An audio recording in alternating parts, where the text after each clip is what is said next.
Yes, Crusaders were so cool and ruthless. But is it all we've got? 1,000 years before them, as much flamboyant Roman legionaries walked this earth. What life this simple working man had serving their emperor. In the next few minutes you will learn about everyday life, salary and entertainment of a typical Roman soldier. Let's say his name is Quadratus. It's not that strange. There indeed was such a name and you can find it on Roman headstones. Specifically a nickname.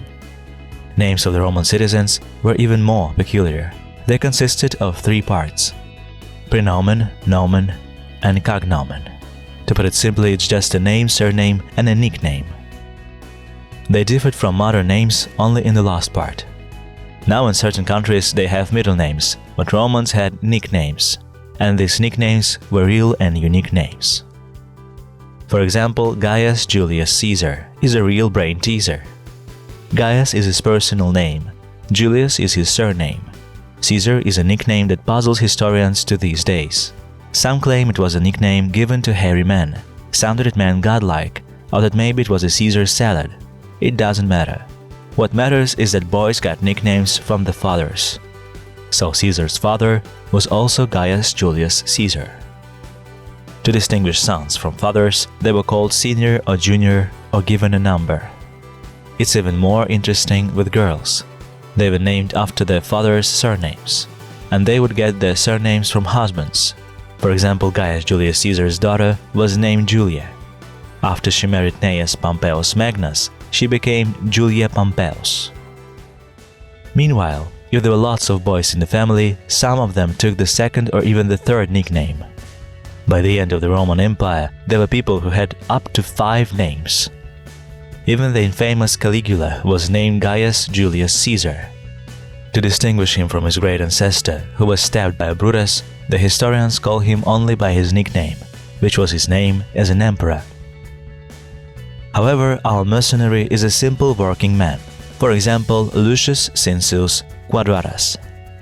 One of our great ancestors was the legendary Lucius Cincius Alimentus, who fought against Hannibal. Even after thousands of years, we continue bearing his name. The unique part of our name is only Quadratus, which origin also remains a mystery. Let's say he was passionate about food. It is the 15th year AD. The Roman Empire is strong as never before.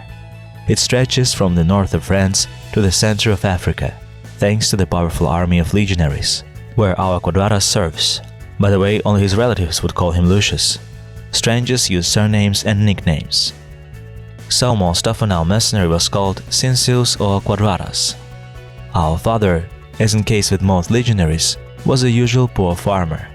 That's why when Quadratus became 18 years old, he went to the army.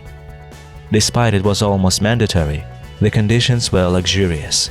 Just before that, Gaius Julius Caesar raised the salary of legionaries to 900 sestertii a year. It's about 9 gold coins.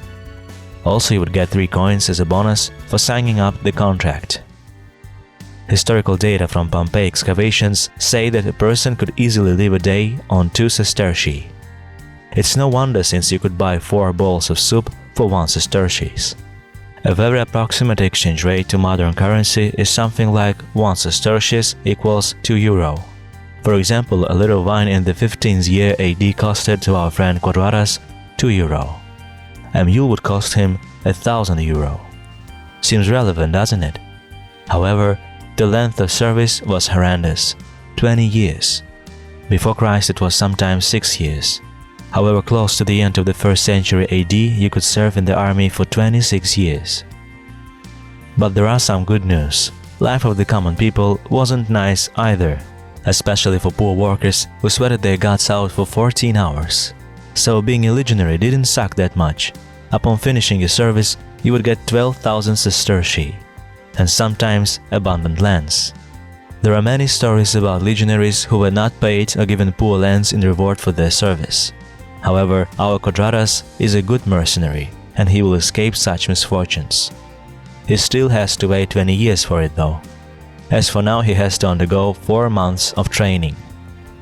In the book concerning military matters, the Getius writes the following: The fact that Romans conquered the world can be explained only with their military training, discipline, and experience.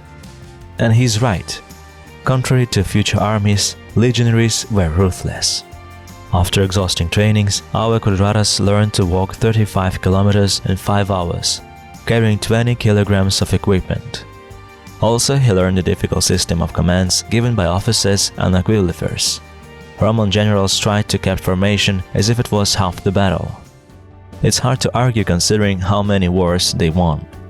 In the training, they learned everything, from testudo, square and wedge formations to battles on wooden swords and archery. Quadratus became a real beast capable of everything. Not every modern army trains their men as much. Legionaries even were taught to swim with their equipment to avoid occasional drownings during river crossings. Remember that dysentery and unsanitary conditions took lives of thousands of crusaders. Thousands of years before that, Roman legions didn't have such problems.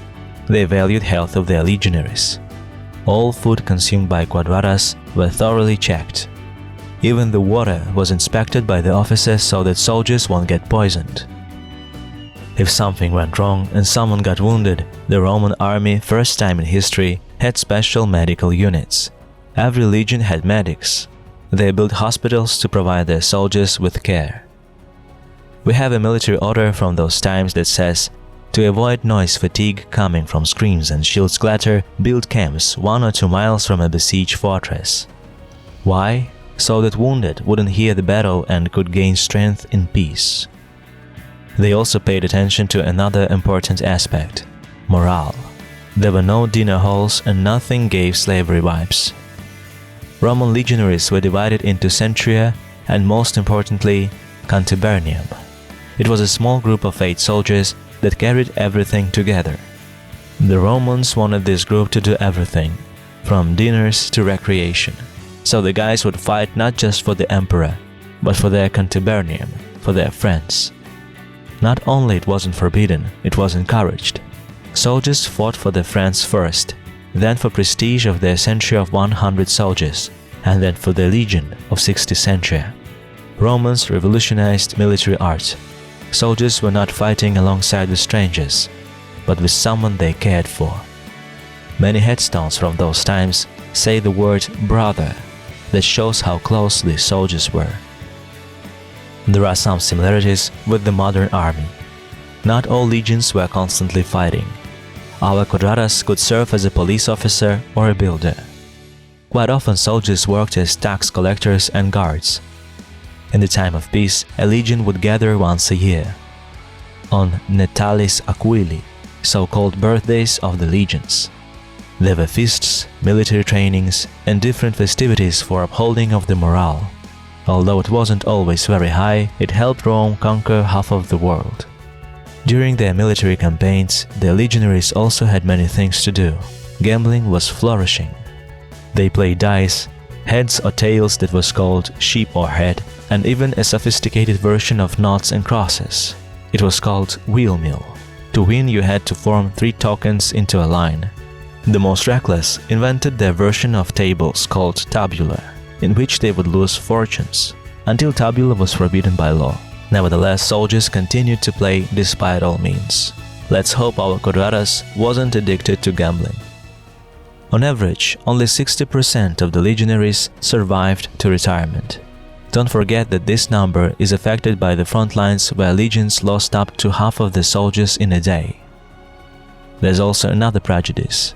It's not even mentioned in the textbook that life expectancy was 30 years and that to live to your 60s was a miracle. It's a blatant lie. The reason is a child mortality. It was sufficiently lowered thanks to the invention of the antibiotics. That's why we have a higher life expectancy now. If you take an 80-year-old man and a 1-year-old who died from a disease, then together they lived 40 years each. That's how they get such a low number for life expectancy. However, scientists claim that if an ancient Roman lived to his adulthood, they had similar chances to reach their old age as we now.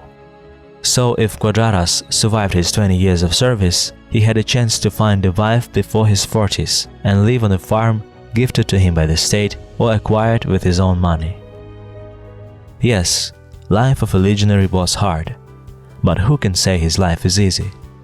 One thing we can say for sure, in ancient Rome, soldiers were not viewed as garbage. They continuously perfected their discipline, combat skills, and physical conditions. They had foot control and medics who were ready to help them, even on a battlefield. Of course, stuff happens. Sometimes, whole centuries took ill. There were same-sex relationships and some legionaries went mad. But these were exceptions to the rules. At least at the peak of its prime, Roman army was as complex as modern states, and our Quadratus thought he was living a great life and fighting for greater good, especially since he waited for his well-deserved rest and bonuses from the government. If you want to learn more about ancient Rome, like this video and write a comment. See you next time.